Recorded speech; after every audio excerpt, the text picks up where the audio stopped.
Rainbow Hot Springs, the hot springs in the backcountry of Pagosa Springs. This is a pretty popular trail, especially for those that like to camp out overnight.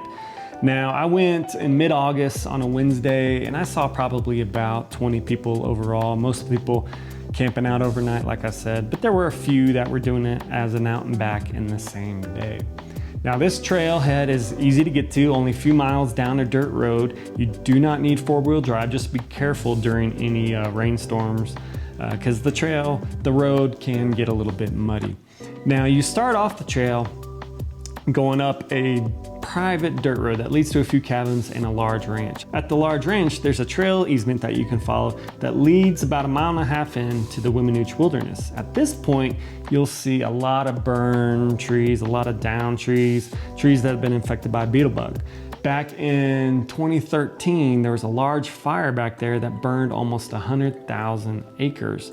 And you definitely see the impact of that fire and what it's done to that area. Because of that, there's not much shade, so be prepared, bring some sunscreen, bring plenty of water because you're gonna be exposed to the sun almost the whole time.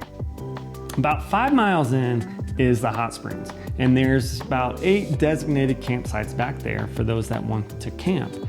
In between sites 6 and 7 is the best hot spring. You're gonna veer off to the left towards the river. When you get to the river, you're gonna head south or left another 20 or 30 yards, and that's where you're gonna end up at the Rainbow Hot Springs. The springs come out of the slope side and they go down this rock and it forms this algae and it creates these really unique, beautiful colors on the rock. The hot springs themselves are very comfortable. I'd say the temperature is in the upper 90s.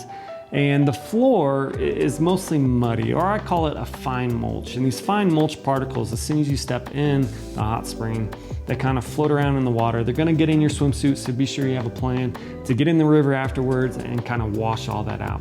I really enjoyed getting in and out of the hot springs and the river. I did that probably about 4 times back and forth, and it was really just so refreshing to feel that hot water and then the cold water. And it really helped my body recover from that 5-mile hike. Now, it took me about 3 hours to get to the hot springs. And that's because I ended up having to go an extra mile or so. And a lot of it was just back and forth, picking up the camera, moving it, make sure I got all those angles.